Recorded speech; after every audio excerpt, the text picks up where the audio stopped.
Louvado seja nosso Senhor Jesus Cristo. Meus amados irmãos, nós estamos em tempo de eleições.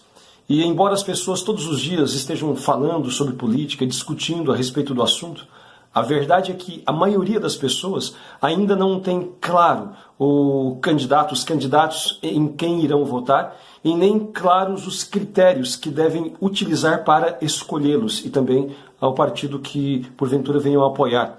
Por isso é importante que a gente fale a respeito do assunto. De 5 anos para cá, especialmente, o interesse dos brasileiros por política cresceu muito, especialmente após aquelas grandes manifestações de 2013, 2014, impeachment da Dilma, e, enfim, há o interesse das pessoas hoje a respeito do assunto política, porque as pessoas passaram a compreender melhor que o desprezo à política, ou pior ainda, a escolha de candidatos ruins tem consequências em nossa vida, na vida de nossa família e da sociedade.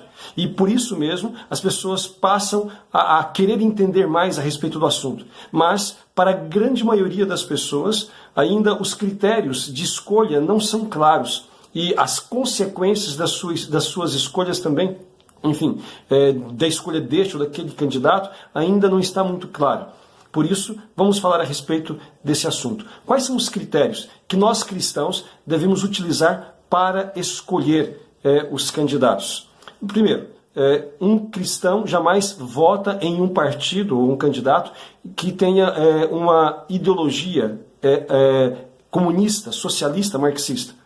Porque a ideologia marxista, socialista, comunista é ateia e materialista. E basta olhar para a história para ver o rastro de sangue e destruição que deixou. Não é? O testemunho que a própria história nos dá. Portanto, o socialismo comunista, marxista, ele é incompatível com o ideal e com os princípios cristãos.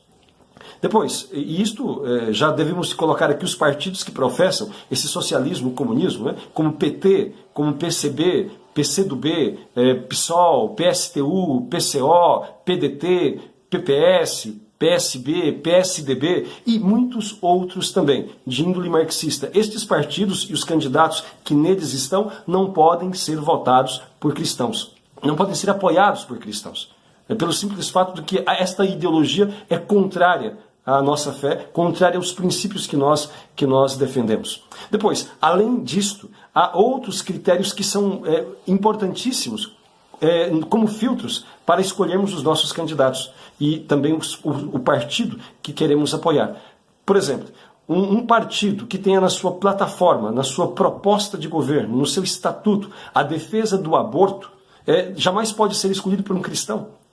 Aliás, um partido ou um candidato que apoie o aborto, ele nunca deve ser apoiado e nem respeitado por um cristão. Porque uma pessoa ou um partido que advogue, que defenda o assassinato de crianças que não nasceram, eles não merecem o mínimo respeito da parte de quem tem apreço pela vida, de quem professa a fé cristã.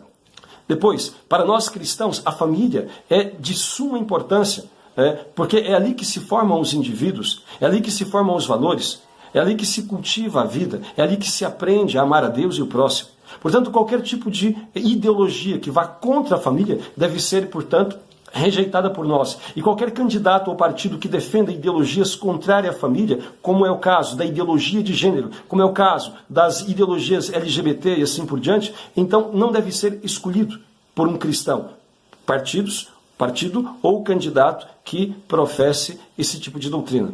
Também nós devemos rejeitar prontamente os partidos ou candidatos que advoguem, que defendam a legalização das drogas. Basta olhar ao nosso redor a epidemia de drogas no qual, infelizmente, a nossa sociedade entrou. Como tem destruído a vida de tantos jovens, de tantas famílias. Como tem sido a causa da violência em nosso país, em grande parte. A maior parte dos crimes que nós presenciamos, que nós ouvimos dizer, são por conta do narcotráfico. Portanto, uma pessoa que queira legalizar as drogas está contra não apenas os princípios cristãos, mas contra os princípios básicos de civilidade e de humanidade.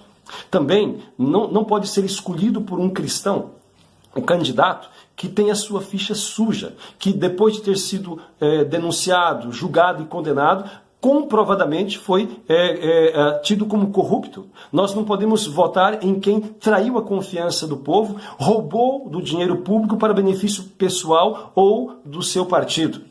Colocados os critérios que devem nos fazer excluir um partido ou candidato, vamos colocar os critérios que nos devem fazer escolher, que são critérios nos quais tem que se enquadrar aqueles que nós, enquanto cristãos, podemos votar.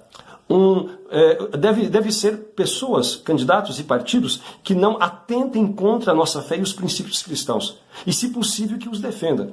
Mas pelo menos que não atuem contra. Então, já dito, partidos comunistas, socialistas não podem ser votados porque os seus princípios são contrários aos princípios cristãos. Depois, além de ser um partido ou um candidato que não atente contra a nossa fé cristã, precisa também que este candidato ele seja firme defensor da vida e da família.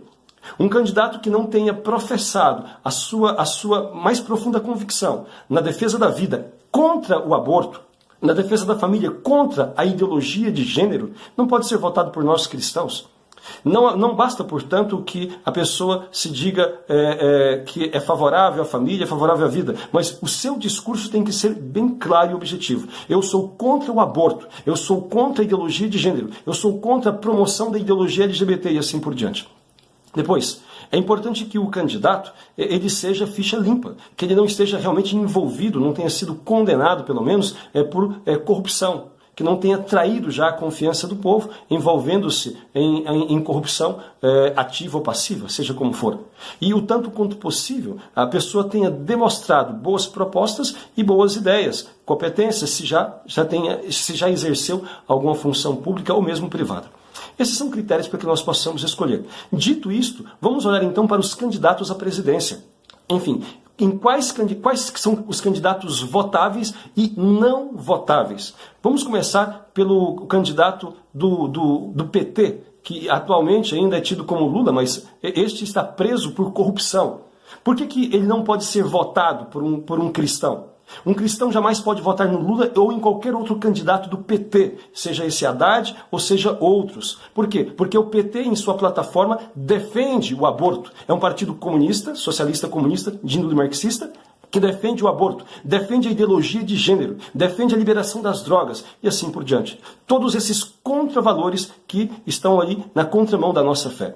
Deve ser prontamente rejeitado. Uma pessoa que vote, seja em Lula, seja em PT ou qualquer partido que defenda o aborto, não é um cristão verdadeiro. É um traidor, pior do que Herodes, porque aqueles que defendem o assassinato de crianças inocentes são covardes, porque a pior forma de violência que existe é contra um ser indefeso, que não pode, então, defender-se a si mesmo. E isto é o aborto. É um assassinato covarde de uma criança que não pode defender-se. E quem defende isto jamais pode ser apoiado por um cristão. E se o cristão vota nestes candidatos, né, do PT ou de qualquer outro partido abortista, ele é cúmplice desses assassinatos. E terá que prestar contas a Deus por isso. Então, PT, Lula, Haddad não pode ser votado por um cristão. E o Ciro Gomes poderia ser votado? Absolutamente não, porque também é a favor do aborto, é a favor também desta ideologia de gênero, é a favor de tantas outras coisas que são contrárias à nossa fé, sem dizer que faz parte de um partido também de índole socialista, que é o PDT. A Marina Silva poderia ser votada por um cristão? Absolutamente que não, embora se diga evangélica. Ela, na plataforma de governo apresentada por ela, defende este plebiscito para decidir a respeito das drogas, da liberação das drogas e do aborto. Se uma pessoa não tem a convicção do valor da vida e não está disposta a defendê-la com unhas e dentes, então jamais merece o voto de um cristão, ainda que se apresente como uma falsa cristã. Não se pode dizer que esta pessoa é cristã, porque é muito claro o que diz a lei de Deus: não matarás. E se a pessoa coloca ali, né, para plebiscito a vida humana como se nós fôssemos árbitros disto, então ela perdeu completamente a noção do valor da vida e não pode ser apoiada por um cristão. E o Geraldo Alckmin poderia ser votado por um cristão? Também não. Embora se diga católico, ele está num partido que defende, que tem como plataforma também a defesa da ideologia de gênero, a política LGBT, e portanto não pode ser votado por um cristão. sem dizer que o seu partido PSDB é de índole sim socialista, não é? Embora haja pessoas ali de bons nomes que já deveriam ter saído desse partido há muito tempo. Infelizmente ainda não saíram, mas enquanto ali estiverem, não podem ser votados por nós que somos cristãos. E depois, o que sobra, portanto, daqueles que têm chance de chegar à presidência? O que sobra é o Jair Bolsonaro, que se diz católico, embora não é praticante, mas que é o único que tem coragem de falar contra todas essas coisas, contra o comunismo, que tem assolado a humanidade já desde há muito tempo, contra o comunismo socialista que destruiu os nossos vizinhos como Cuba, Venezuela, enfim, Bolívia e outros. Ele tem coragem de falar sobre isso, que é contra isto. Ele é um candidato, né, que é contra esse sistema que se instaurou, ligado com ONU, Nova Ordem Mundial, etc. Portanto, neste ponto, merece o nosso apoio. Não apenas isto. É o único candidato que até agora falou com clareza contra o aborto, que é contra o aborto e que defende a vida em todas as circunstâncias. Depois, também foi o único que falou com clareza contra a ideologia de gênero e contra esta política estatal de promoção da ideologia LGBT, que se colocou contra esta erotização das nossas crianças e jovens através de material escolar do MEC. É aquele único que colocou-se contra também esta partidarização, essa ideologização esquerdista nas escolas, o que tem sido feito já há décadas em nosso país e que tem resultado esta sociedade como agora nós temos assistido. Portanto, olha, não se trata, portanto, na atual circunstância, em relação à questão de presidente, de fazer muita escolha, porque quem sobra é o Jair Bolsonaro. Não é que seja perfeito, realmente não é. Tem ideias ainda que precisam ser melhoradas. E temos esperança que melhore. Assim como ele começou, teve a humildade de melhorar muito a sua ideia sobre economia no seu contato com o Paulo Guedes, pensamos também, esperamos também que ele melhore muito a sua visão a respeito de muitos pontos, a respeito da demografia, por exemplo, que ainda ele tem como algo negativo, que em contato com as pessoas que entendem a respeito do assunto, ele possa compreender que a população de um povo é a riqueza da sua própria nação. E, portanto, deve ser não coibida como ele quer, mas incentivada. E assim por diante. Em outros pontos que ele pode e deve melhorar, mas nos pontos essenciais, não é? Contra o comunismo socialismo, que destrói as nações e que ameaça a nossa pátria. Contra o aborto. Contra a ideologia de gênero e a promoção da ideologia LGBT, não é? Contra todo esse sistema de corrupção do qual ele não fez parte, graças a Deus. Então, uma vez que ele posicionou-se desta forma e tem, portanto, moral para dizer porque é coerente nesse sentido, então nós, enquanto cristãos, é o que nos resta apoiar. Em relação aos senadores, em relação aos deputados federais, que se escolha, então, candidatos que não sejam desses partidos da esquerda revolucionária. Que não esteja nenhum desses partidos que defendem o aborto, ideologia de gênero ou liberalização das drogas, que não estejam vinculados, não é, ao Foro de São Paulo ou à Nova Ordem Mundial. Depois, é preciso também, não é, ter em conta os governadores, deputados estaduais. Da mesma forma, não votem em candidatos que sejam de partidos desta esquerda revolucionária, que reproduz o modelo do sistema atual. Procure, enquanto possível, apoiar candidatos e votar em candidatos que sejam de partidos que não sejam contrários à nossa fé e que tenham a sua ficha limpa. Portanto, irmãos, é isto. Procuremos suplicar muito a Deus a graça de iluminar o nosso povo, para que possa fazer a escolha certa e que a gente possa ter a graça de sair deste avanço, de barrar este avanço, melhor falando, rumo ao comunismo que nós iniciamos com PSDB e PT. Que, se Deus der-nos a graça da vitória do Jair Bolsonaro, será então um início da derrocada deste domínio da esquerda no Brasil. Isto, a superação ainda vai demorar décadas, porque o domínio deles foi muito capilar, mas pelo menos teremos um início muito significativo. Com a possibilidade, portanto, de políticas estatais que coíbam o avanço ideológico e que também promovam o bem comum sem, de fato, colocar em risco os valores cristãos, que é o sustento, não é, da sociedade. Que nós possamos ter dias de paz e de maior prosperidade para o bem do nosso povo. Louvado seja nosso Senhor Jesus Cristo.